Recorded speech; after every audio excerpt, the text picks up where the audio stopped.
Merci, Monsieur le Président. Si vous me le permettez, je vais défendre les deux amendements en même temps, en moins d'une minute.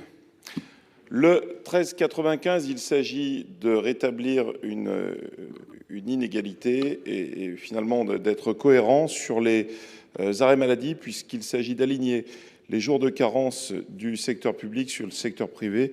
Tomber malade, c'est bien malheureux, mais qu'on soit en privé ou en public, finalement, on doit avoir le même traitement. Donc il s'agit pour le coup de les caler sur le même fonctionnement. Et le 1244 consisterait à geler le glissement vieillesse technicité d'une année. Ces deux mesures entrent dans le cadre plein et entier du redressement des comptes publics. Merci. Merci. Avis de la commission, monsieur le rapporteur. Oui, favorable pour le premier amendement et défavorable pour le deuxième. Monsieur le ministre. Merci, Monsieur le Président. Je serai défavorable à cet amendement. Je voudrais d'abord rappeler les efforts considérables qui ont été demandés aux agents publics lors du dernier budget, avec notamment la baisse à 90% de l'indemnité pour les arrêts maladie. Je voudrais aussi souligner deux choses, parce que souvent il y a des idées préconçues dans le débat public. Est-ce que les agents publics sont plus absents que les salariés du privé? Non. Quand on regarde l'évolution ces dernières années, l'écart d'absence entre les agents publics et les travailleurs du secteur privé a été divisé par 6 et on a quasiment aujourd'hui le même taux d'arrêt maladie. Deuxième question, est-ce que les agents publics, les fonctionnaires, sont privilégiés en termes d'indemnisation par rapport aux travailleurs du secteur privé? Là aussi, non, parce qu'on vous donnait l'exemple des 3 jours de carence, mais près de 70% des travailleurs du secteur privé sont couverts pour tout ou partie de ces 3 premiers jours d'absence. Et donc, si on adoptait votre amendement des 3 jours de carence, on aurait là, pour le coup, une inégalité profonde entre les travailleurs du secteur public qui n'auraient aucune couverture pour ces 3 premiers jours de carence et les travailleurs du secteur privé qui, eux, à 70%, bénéficient pour tout ou partie d'une forme de couverture, raison pour laquelle je ferai une demande de retrait, à défaut un avis défavorable. Très bien. La parole est à monsieur Barros. Oui, très rapidement. Merci, Monsieur le Président. Moi, je suis tout à fait ravi de la réponse du ministre et je la partage pleinement et correspond à 2-3 éléments que je souhaitais apporter au débat. Et les contre-vérités qui circulent par rapport à ce sujet, et je trouve qu'une petite mise au point, et en effet, a été tout à fait salutaire.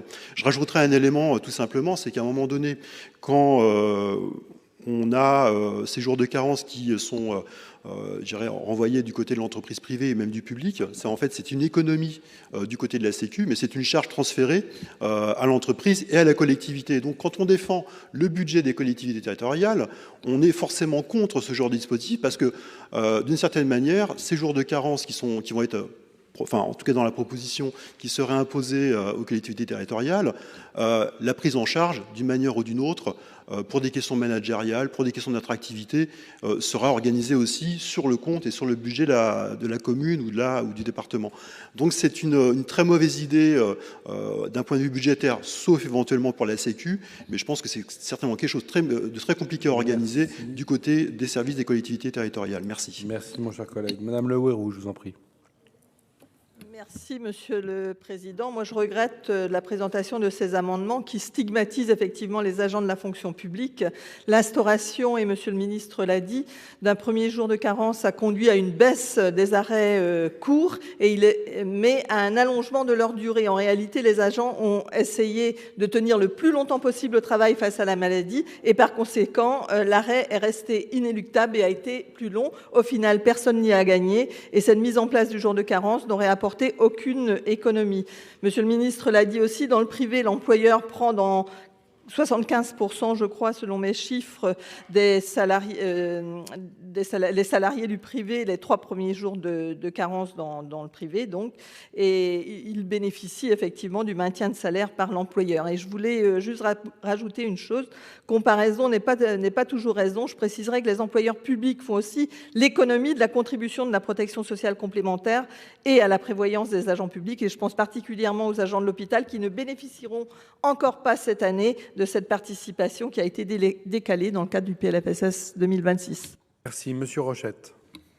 Merci, mes chers collègues. Il n'y a aucune stigmatisation. Il y a simplement la volonté d'aligner les fonctionnements. Dans un pays où on se plaint tout le temps, et y compris dans cet hémicycle, qu'il y a 36 façons de penser et de réfléchir, il s'agit de caler le fonctionnement public-privé sur le... Mais à la limite, moi, la réponse de Monsieur le ministre, elle me convient bien si Monsieur le ministre accepte de dire qu'on doit revoir le principe de subrogation. Parce que ce dont vous parlez, Monsieur le ministre, c'est la subrogation.